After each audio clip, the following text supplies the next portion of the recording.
आज हम ऐसे विषय के ऊपर बात करने वाले हैं जिन पर बहुत से बच्चों को क्या होती है, दिक्कतों का सामना करना पड़ता है।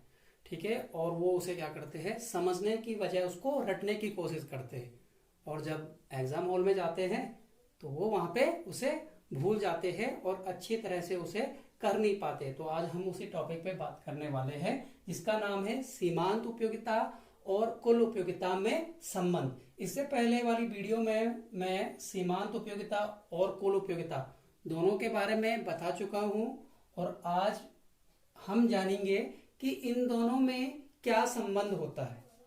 ठीक है, ये बहुत बार बच्चों को परेशान भी करता है। बच्चे इसे समझने के बजाय क्या करते हैं, इसको रटते हैं। तो इसे अब रटना नहीं है बल्कि क्या करना है, समझना है।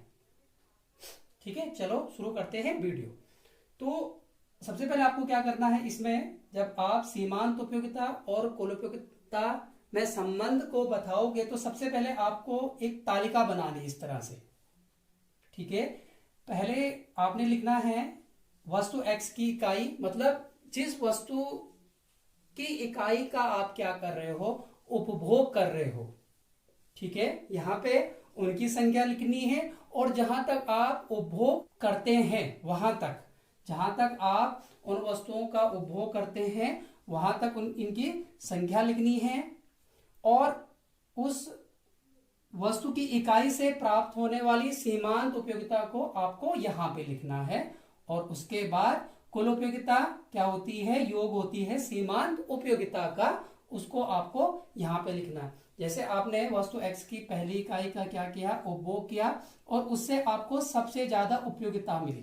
क्योंकि जब हम किसी वस्तु की पहली इकाई का उपभोग करते हैं तो उससे उस वस्तु की पहली इकाई से हमें सबसे ज्यादा संतुष्टि प्राप्त होती है। ठीक है, जब हम दूसरी इकाई का उपभोग करते हैं तो हमें कम उपयोगिता प्राप्त होती है, सीमांत उपयोगिता क्या होती है, कम प्राप्त होती है। तीसरी इकाई का उपभोग करने पर फिर सीमांत उपयोगिता कम प्राप्त होती है। फिर उसके बाद जैसे आप आगे आगे इकाई का उपभोग करते जाओगे तो आपको सीमांत उपयोगिता कम कम, और एक समय ऐसा आएगा जहां पे क्या हो जाएगा, आप उस वस्तु से पूर्णतः संतुष्ट हो जाओगे कि बस अब मुझे ये इस वस्तु की आवश्यकता नहीं है। ठीक है, अगर उसके बाद भी आप अपने उपभोग की क्रिया को जारी रखते हो तो वहां से आपको सीमांत उपयोगिता तो प्राप्त होगी, परंतु क्या होगी, माइनस में होगी। उससे क्या होगा, हमेशा आपका नुकसान ही होगा, मतलब दिक्कतों का सामना करना पड़ेगा। और कुल उपयोगिता क्या होती है, कुल उपयोगिता योग होती है सीमांत उपयोगिता का। ठीक है, सीमांत उपयोगिता का क्या होती है, योग होती है कुल उपयोगिता। ठीक है, तो यहां पे पहली वाली इकाई से हमें 40 सीमांत उपयोगिता मिली, और कुल उपयोगिता इसका योग होती है तो ये 40 हो जाएगा, क्योंकि यहाँ पे कुछ नहीं है तो इसको हम 40 लिख लेंगे। उसके बाद ये दोनों जुड़ जाएंगे, इनका योग हो जाएगा 70। ठीक है, उसके बाद क्या होगा, ये जुड़ जाएगा 90, या ये तीनों जुड़ जाएंगे। ठीक है, 90, फिर ये जुड़ जाएगा 100। ठीक है, फिर ये सब जुड़ेंगे तो फिर 100। फिर क्या होगा कि यहाँ पे हमें क्या हो रही है, जो सीमांत उपयोगिता मिल रही है वो माइनस में मिल रही है। तो जो ये 100 है इसमें से आपने -10 घटाना है, तो क्या हो जाएगा 90 आपको प्राप्त हो जाएगी। और उसके बाद फिर हमें सीमांत उपयोगिता क्या मिल रही है, माइनस में मिल रही है, -20 मिली। तो आप क्या करना है, इस 90 में से -20 को घटाना है, तो कुल उपयोगिता कितनी मिलेगी, कुल उपयोगिता हमको मिलेगी 70। फिर हमें कुल उपयोगिता कितनी मिल रही है, 70। अब इन दोनों के बीच में क्या बताना है, संबंध बताना है। ठीक है, और संबंध हम कैसे बता सकते हैं, पहले हमें क्या करना है, एक डायग्राम बनाना है। सबसे पहले हमें क्या करना है, एक डायग्राम बनाना है। इस तरह से आप क्या करेंगे, x और y एक्स बनाओगे। इस तरह से आप x एक्स और y एक्स बनाओगे। उसके बाद आप क्या करोगे कि यहां पे देखोगे कि सबसे ज्यादा नंबर, इसमें देखो सबसे ज्यादा नंबर कौन सा है। ठीक है, सबसे बड़ा नंबर कौन सा है सीमांत उपयोगिता में और कुल उपयोगिता में भी। ठीक है, आप सबसे बड़ा नंबर ढूंढोगे तो सबसे बड़ा नंबर इसमें क्या है, 100 है। ठीक है, इनमें सबसे बड़ा नंबर क्या है, 100। तो आप इसको इस तरह से 10, 20, 30, 40, 50, 60, 70, 80, 90, 100। ठीक है, आप अपने हिसाब से इसको इस तरह से बना सकते हो। और नीचे आप देखना है कि सीमांत उपयोगिता हमें कहां तक प्राप्त हुए हैं, -20 तक, तो -10 और -20 हमने इस तरह से इसे बना दिया है। ये है नीचे वाली जो यहाँ से ये 0 से जो नीचे वाली लाइन है, ये कौन सी है, सीमांत उपयोगिता की है, और ये जो ऊपर वाली है ये सीमांत उपयोगिता और कुल उपयोगिता की है। ठीक है, अब चलते हैं कि किस तरह से हमें डायग्राम बनाना है, उसे समझते हैं। तो जब हमने वस्तु x की पहली इकाई का क्या किया, उपभोग किया, तो उससे हमें कितनी सीमांत उपयोगिता मिली, 40। तो यहाँ पे एक बिंदी लगा दी 40 पे। ठीक है, पहली वाली इकाई का उपभोग किया तो 40, दूसरी वाली इकाई का उपभोग से हमें कितनी मिली, 30। यहाँ पे आप दूसरी बिंदी लगा दीजिए। तीसरे से मिली 20, यहां पे आप तीसरी बिंदु लगा लीजिए। चौथे से मिली 10। ठीक है, पांचवें से कितनी मिली, 0। छठवें से -10 और सातवें से -20।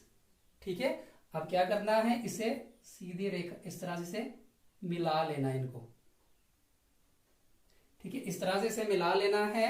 इस तरह से आपने इन बिंदुओं को मिला लिया। अब कुल उपयोगिता देखिए कि जब x वस्तु की पहली इकाई का उपभोग है तो हमें कुल उपयोगिता कितनी मिली, 40 ही मिली। ठीक है, दूसरी इकाई का उपभोग करने पर कुल उपयोगिता कितनी मिली, 70 मिली। 70 मिली। तीसरी से 90,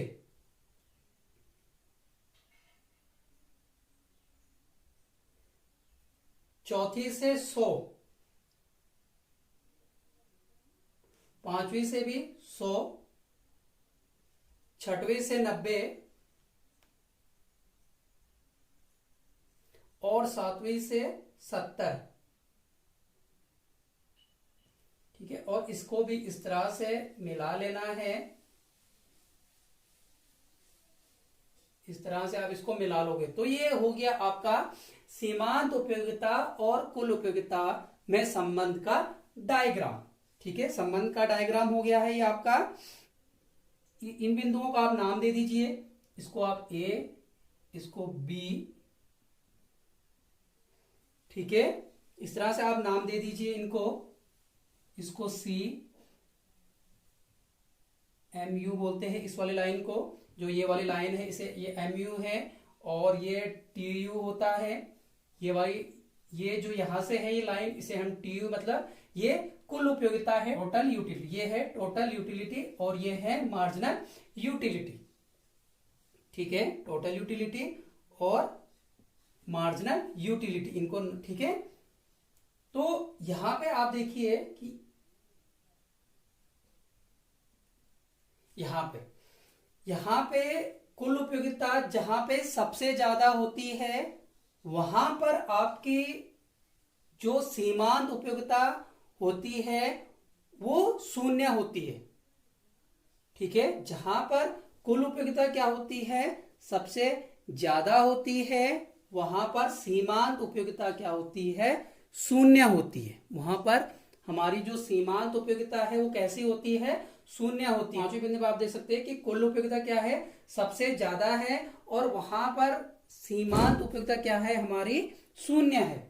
तो इस तरह से इसका क्या बन सकता है, डायग्राम बन सकता है। और आप इसके संबंध को इस प्रकार से समझा सकते हो कि जब तक सीमांत उपयोगिता, देखिए, ठीक है, यहां पे देखिए कि जब तक सीमांत उपयोगिता क्या है, धनात्मक है, ठीक है, तब तक क्या हो रही है, कुल उपयोगिता बढ़ती है। ठीक है, जब तक सीमांत उपयोगिता क्या होती है, धनात्मक होती है, तब तक जो कुल उपयोगिता है वो क्या होती है, बढ़ती चली जाती है। कुल उपयोगिता क्या होती है, बढ़ती चली जाती है। ठीक है, और जब सीमांत उपयोगिता क्या हो जाती है, 0 हो जाती है।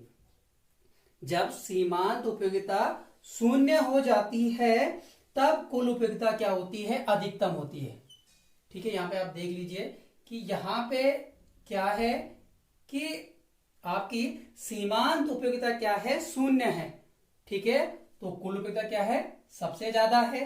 जहां पे सीमांत उपयोगिता 0 होती है वहां पर कुल उपयोगिता क्या होती है, अधिक होती है। ठीक है, और जब सीमांत उपयोगिता ऋणात्मक होती है, ठीक है, ये देखिए यहां पे इन दोनों में क्या है, सीमांत उपयोगिता ऋणात्मक है, तो वहां पे क्या होता है, वहां से कुल उपयोगिता क्या होती है, घटती चली जाती है।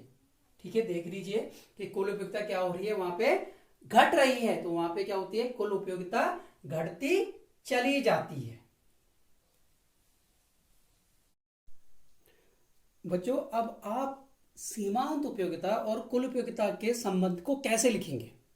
ठीक है, आपने टेबल बना दी, डायग्राम बना दिया, अब क्या लिखना है, इनके बीच संबंध लिखना है। ठीक है, तो आप संबंध कैसे लिखोगे कि जब तक सीमांत उपयोगिता धनात्मक है, ठीक है, आप देख रहे होंगे कि जब तक क्या है, सीमांत उपयोगिता, जब तक क्या है, ये सीमांत उपयोगिता क्या है, धनात्मक है, चाहे वह क्या है, घट ही रही हो। ठीक है, यहां पे घट रही है 30, 40, 20, 10। ठीक है, तब तक कुल उपयोगिता क्या होती है, बढ़ती है। देखिए 40, 70, 90, 100। ठीक है, तब तक कुल उपयोगिता बढ़ती है। दूसरा पॉइंट इसमें लिखोगे कि जब सीमांत उपयोगिता शून्य हो जाती है, यहां पे देखिए कि जब क्या होती है, सीमांत उपयोगिता शून्य हो जाती है। ठीक है, तो तब वहां पर क्या होती है, कुल उपयोगिता सबसे अधिकतम होती है। तो वहां पे जो कुल उपयोगिता होती है वो क्या होती है, सबसे अधिक होती है। देखिए यहां पे कुल उपयोगिता क्या है, सबसे अधिक है। आप इसमें तीसरा पॉइंट इस तरह से लिख सकते हो कि जब सीमांत उपयोगिता ऋणात्मक होती है, ये देखिए यहां पे क्या है, सीमांत उपयोगिता ऋणात्मक है।